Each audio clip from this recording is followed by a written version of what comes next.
So in this video, I just kind of wanted to share a little testimony, a little mini testimony about something that God did in my life in my early recovery.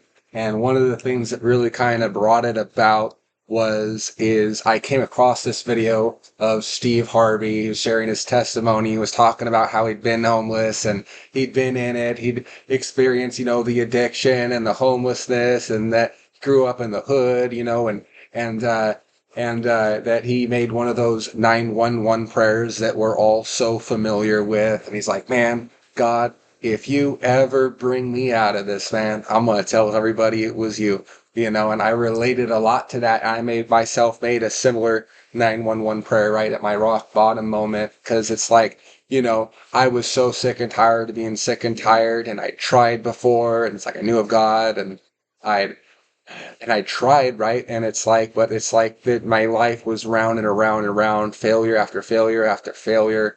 And I was so sick and tired of being sick and tired. I really wanted something different, but I'd also realized that I'd never been all in. And for the first time in my life, it's like I was ready to be all in on God. And I made that realization that if Jesus wasn't Lord of all, then he wasn't Lord at all.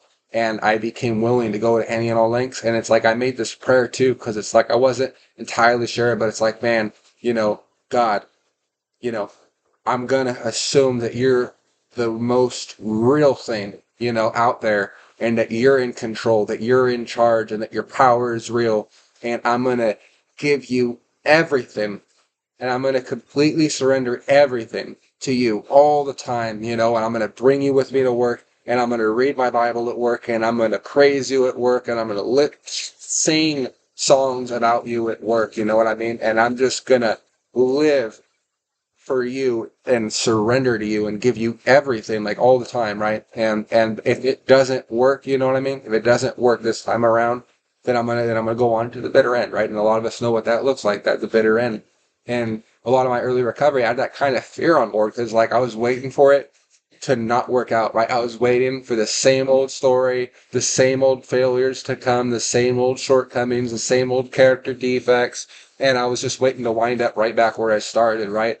And and I got in this job, and it was the whole test. The job was a testimony, and it's like it didn't take long for that storm to come, right? And my bike, it's back when before I got my car or anything, and I was riding my bike to work, and it was like it was too far to walk to make it on time, and like right after I left my house, and it's like 3 in the morning, it's dark, it's cold outside, and I have a long ways to go before I get to work, and it's like my bicycle breaks, and I'm not going to make it to work on time. It's just absolutely impossible.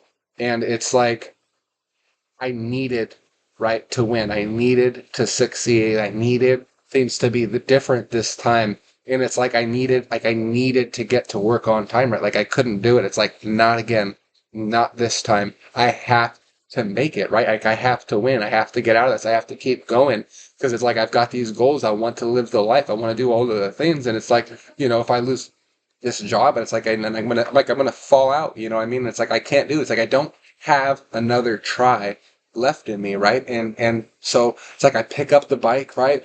And I start running, and I'm running, and I'm running. And the tragic thing too is, right, is because it's like I know I can't make it to work on time. It's too far. It's impossible for me to get to work on time without that bike. But I keep running. Like I'm running, I'm running. I've got this gift of desperation, and I'm running uphill, I'm running downhill, and I'm doing absolutely everything I can, right, to get to work on time. Uh, and I'm all in. And what's interesting is that it's crunch time, and I'm going to be late to work, but God provides. And what he did is I came across this tweaker, right, at 3 in the morning. It's dark, it's cold, and he's on the bicycle, and he looks at me, and he's like, man, what is wrong with you? Why aren't you riding your bicycle? And, I told him it's broken, and he says, grab on. And I grab onto his backpack, and he pulls me the rest of the way, and I get to work on time. And that has continued to happen. God has continued to provide and take me to the next level, take me to the next stage, take me to the next victory.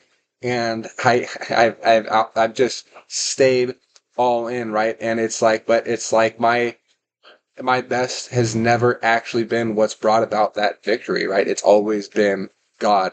And it's like the beautiful thing is God can do it for you too. You know what I mean? It doesn't always happen when we want it. Doesn't always happen when he needs it, but he absolutely does bring about those victories. You know, we just got to stay the course.